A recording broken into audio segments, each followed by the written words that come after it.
Salut TC1, c'est Pépère Ludo et je suis heureux de te retrouver aujourd'hui au parc Astérix et je suis doublement content car déjà c'est Noël gaulois, ma saison préférée sur le parc et je sors de 3 semaines de grippe donc ça fait plaisir de ressortir un petit peu et de te retrouver en vidéo. Je suis pas encore totalement rétabli donc on va faire un entre-deux. Je te propose un format express par rapport à ce que je te propose d'habitude pour te présenter les nouveautés et les festivités de Noël gaulois 2024 qui va pouvoir te servir pour préparer ta visite là sur les quelques jours qui restent de ce Noël gaulois et ça pourra te servir aussi pour préparer ta visite de Noël gaulois 2025.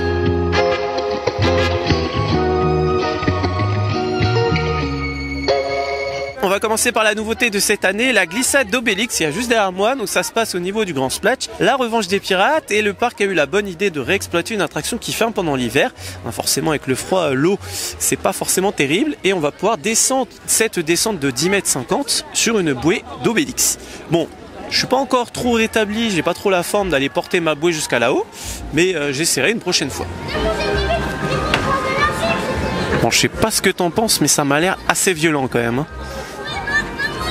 Donc l'attraction est accessible dès 1,20 m, donc c'est une bouée spéciale pour les enfants et sinon c'est 1,25 m pour les adultes.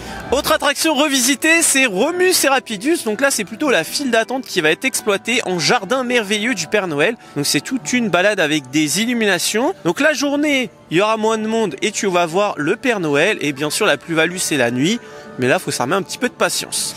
Et on n'oublie pas la petite référence au logo de l'hôtel des 3 hiboux. 3 hiboux. Eh Père Noël, ça va? Ouais. Ma créature. Ah c'est trop beau ce que t'as fait quand même. Ouais, qu'est-ce qu'il faut regarder? Ah oui. Ah c'est ton traîneau. Ouais, mais il reste des cadeaux. Ah c'est pour toi? Bah oui quand même. Après tout ce travail. Ah pour lui aussi. Non? Bon bah bon sanglier.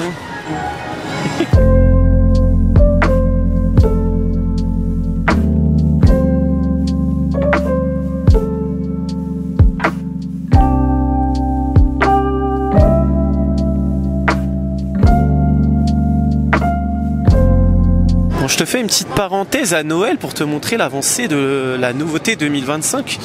Il commence à bien dessiner ce que ça va ressembler.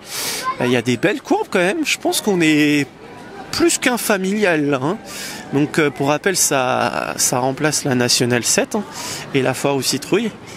Et on commence à deviner un petit peu à quoi ça va ressembler, donc ça va être sympa. Il y a un petit peu de thématisation aussi, donc je pense que ça va être pas mal. Mais ouais, c'est un public quand même plus adolescent, adulte, je dirais.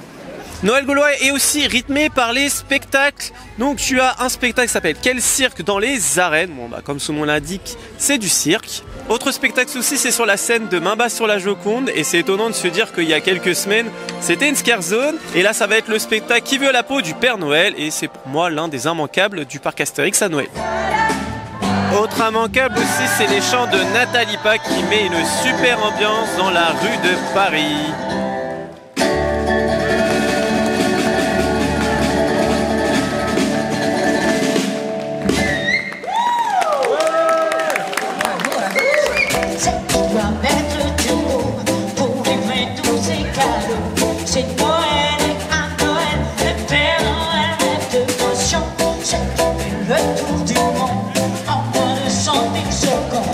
Bon, et bien si on allait manger une petite bricole au marché de Noël, bah oui, il y a 2 marchés de Noël au parc Astérix. Alors dans le dossier de presse, c'était écrit qu'il allait être agrandi, on n'a pas trouvé l'agrandissement, mais tu en as un côté ici et un côté chaise volante et côté cirque.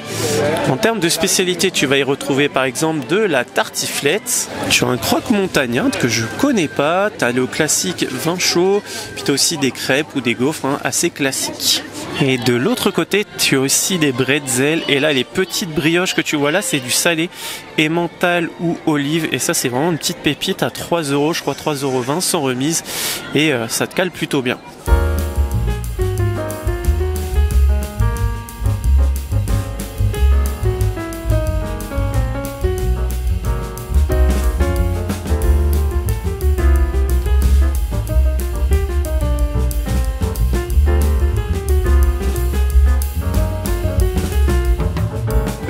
activité qui se passe maintenant à l'intérieur, c'est le repère des lutins. Donc c'est un endroit très convivial, comme le Sanglier Born Halloween, mais version Noël, avec des lutins. Bon, par contre, faut s'armer de patience, hein, parce qu'il y a pas mal de monde qui veulent aller voir les lutins.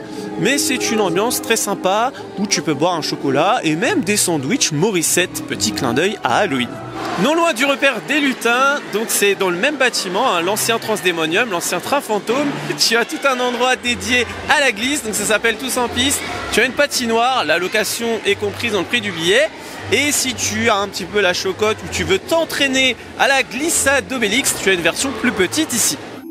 En plus des activités de Noël, tu retrouveras bien sûr les attractions que tu peux faire d'habitude au parc Astérix.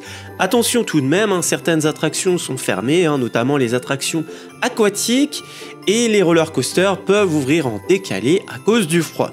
Ce que j'aime bien au parc Astérix, c'est que tout le parc est décoré. Tu es dans une ambiance de Noël du début à la fin de la journée. En fin de journée, tu auras aussi 2 autres spectacles. Tu auras le défilé gaulois de Noël avec la musique Le Père Noël rêve de potions. Et on finit la journée avec l'île aux vœux qui est un feu d'artifice.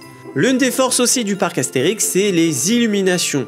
Dès la nuit tombée, on est dans une ambiance magique, illuminée, que j'aime beaucoup.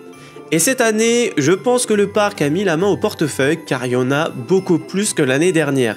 Maintenant, il y en a aussi en zone grecque, c'était un peu une zone abandonnée de Noël et ça fait plaisir encore une fois de se sentir dans une ambiance de Noël, peu importe où on est dans le parc. Noël gaulois est pour moi le meilleur moment pour visiter le parc. Alors il est vrai qu'il y a beaucoup d'attentes, On a eu des 1 heure, 1 heure et demie, voire 2 heures d'attente sur des Toutatis ou des Osiris. Mais en fait, comme tu as pas mal d'activités de Noël, tu peux te faire une journée sans attente si tu veux juste faire un coup de patinoire, des spectacles, le marché de Noël, profiter des illuminations et tu ne vois pas la journée passer. Alors peut-être qu'il est vrai que le parc pourrait ouvrir quelques week-ends avant les vacances afin de désemplir un petit peu toutes ces files d'attente. Bon bah voilà, on est sur une fin de journée, une fin de vidéo. J'espère que cette petite vidéo de substitution t'a plu.